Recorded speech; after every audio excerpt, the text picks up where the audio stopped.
videos, pixels, screens, sounds, ads. In one word, noise. If you are living like me in a small town, or at any rate in a reality that you think is limited, all this may seem interesting and cutting edge to you. Now, in my communication studies, I have had a lot of psychological and sociological material under my belt on this. Man creates extensions of his body to improve, in theory, his present situation. It is a matter of adaptation. I had already asked in other videos, how much do progress and evolution coincide? If we were to plot a function of our well-being, would it be exponential or more sinusoidal? How much power do we have in choosing that function? Hi guys, how are you doing? Today we are talking about reading, books, studying, and how all of this is demonized and seen as a waste of time. The state where I live shows this data. 3/4 of the population read less than 2 books in a year, while only 1/7 read at least 10 books per year. Students do little texting, but actually not even that much. Now, universities use e-learning. You find the material online. Nevertheless, if you really want your studies gonna be useful, it is not enough to just memorize it. Also because there is no point in studying for the grade. Fuck this ultra-competitive society, let's be real. But studying, reading, has a weight that cannot be disputed. Reading trains you to stay focused, to reflect on what you assimilate. It teaches you to speak well, and speak well means think well. If you read, you can decide the rhythm, without any ads or product placement, and so many other things that I don't want to discuss in one video. Now someone will come and tell me, you are looking for justifications to value the time spent during college. Everyone creates their own culture. Degrees are of no use, even in the job search. Now that the internet is so evolved, studying, and specifically studying in college, carves you up badly, because you study what other people decided was best for you. Leaving aside this detail that doesn't mean anything, because the course of study is chosen by us, you can check exams and materials without being enrolled in any faculty. Then, it will be interesting to discuss the value of a piece of paper from a job point of view. But I feel the duty to summarize and say that every person has his own card. What proves the theory are the facts, the practice. I know a lot of people with a 3rd grade far smarter than those who boast doctorates and decades of study. Does this mean that reading is useless or even harmful? What do you guys think? Is there only one kind of study, which is university study? Or do places of education teach us how to learn and not what to learn? In my experience in both science and humanities faculties, in addition to academic material, I have developed parallel learning of other content. A few searches and a few online orders, or simply going to one's own library, are enough to create new points of view for oneself. For example, history of modern society, the origins of the world, Zarathustra, The Catcher in the Rye are just some of the reading chosen by the undergraduate me. And these readings were not in the university curriculum. No one ever said that the state and the ministries do the interest of the people. However, having a method is the main thing.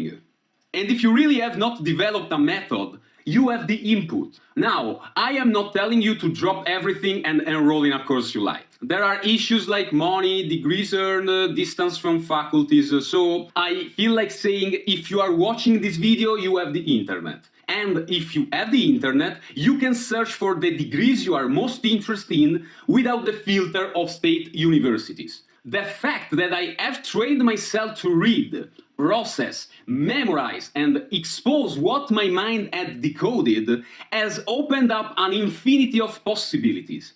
So, read for the pleasure of reading. Read to train your attention, and not just to learn, like in school.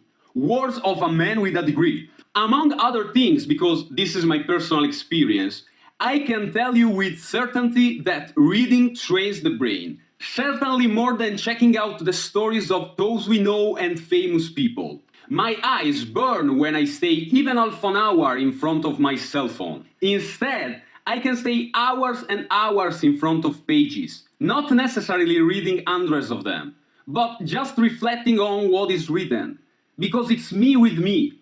I am not jumping from profile to profile between instance package on a platform that distorts reality. When I read, I am analyzing someone's reasoning and drawing from it, through my own processing, something new. You might object by saying, but excuse me, what I learn from books can also be found on the internet. Let's think about that even for a second. The internet brings back information through all the filters that I don't have to stand here and list. But this information are nothing more than the transcription of what was and has been on paper before. If our memory were organized differently in a pseudo-scientific universe, okay, we could pass on knowledge using only words. Also because we talk about books written decades ago as outdated, unreliable, distorted by the changing world, but there is never any reference to real-time distortion. We have already talked about truth and the internet. I invite you to watch the video The Truth About the Truth found in the tabs. The talk is still the same. You are free to use your attention as you wish. I am not your teacher, I am not your therapist, I am not even your father. I don't give a damn how you accumulate knowledge. If it is better for you one way, go ahead. But the facts remain that, in spite of so many opinions I've heard and thrown out, reading for me really has only positive aspects. My eyes thank me. My head doesn't cope with 800 stimuli at once. I learn more and get less tired. Reading is a powerful weapon against craving and addiction because it distracts you by keeping you focused. I don't want to talk about brain slabs and the areas involved because someone will come along and tell me that science lies. Whatever. Okay. For so many of you, this will sound like bullshit, but think about it. How much can we learn and improve if we took the hours spent on social media or in smoking and commit them to reading? How much less anxiety? How many automatic behaviors could we eliminate? And again, in the process of reading and processing content, there is the development of higher awareness. No one is explaining to me. It's me reading and it's me reworking. Sure, it's more challenging, but it involves imagination and creativity. It's like doing a puzzle and instead seeing a person doing one, or seeing a ready-made puzzle. What do you think? Pick up any book, even a small one, no bricks needed for now, but one that deals with a topic or a story that interests you. Come back here in a few days and try to tell me how you feel. The thing that leaves me astonished about those who spit on my education are the facts. In the long run, the brain loses attention points. You slowly get to the point where you can no longer read an article, an instruction booklet, or a work contract. Could it be that our educational system is structured to have the opposite effect? I mean, is there a choice on the part of ministries to push young people not to be interested in discovery? It is really suggestive to have everything ready in front of our eyes. And when we feel good, we don't even notice. We take it for granted.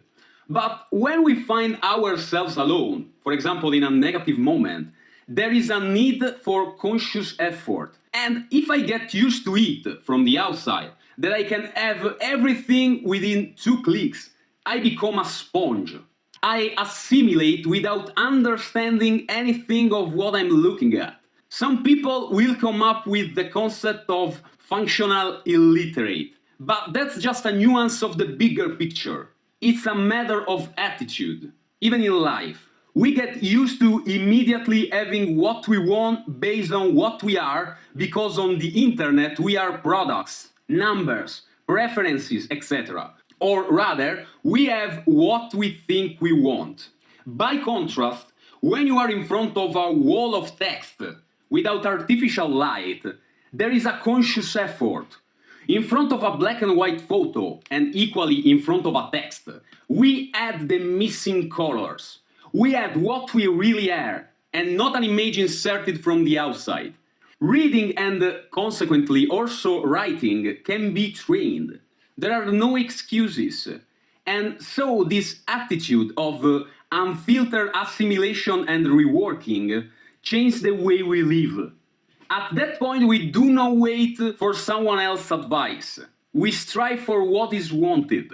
With a trained, fresh mind, impervious to artificial lubricants. In books, in written pages, the concepts and therefore the thoughts go from the producer to the consumer, without unnecessary online checkpoints. I am talking about stopping and thinking in front of pages. Because physically, mentally, and emotionally, a human being feels better. And you will say, but excuse me, isn't printing a technological extension? Why can't writing lie? Sure, but it is more easily unmasked. Critical sense remains more alive, being less stimulated. And again, new discoveries need to be understood. I don't recall the great Silicon Valley pioneers ever explaining to us the true potential of our technology. I am not talking about the market and the welfare potential. No, I am talking instead about how we can consciously improve our lives through these discoveries. But then I ask you, right now, are you, through the technologies at your disposal, really improving your condition? Are you able to consciously harness the potential of the medium to get better? Or is the opposite happening? Is the medium exploiting you? Personally, the process of skimming the noise in reading is easier, more direct, more beneficial. And I leave you with a little tidbit I kept in the end. You can install all the anti-spam extensions you want, but still, inside a book, you will never find the amount of advertising you find on a screen. Nor am I telling you to totally give up all kinds of electronic device. I am simply asking you to think about the medium, how you use it, how much and when you use it. Reading is our past, and without the past you do not understand the present. End of the story. I hope this monologue also sparks some ideas in your head. No pretensions as usual, just one thing. If you appreciated the video, I invite you to like, share and comment with your thoughts. Also today I wish you all the best in your lives. Bye.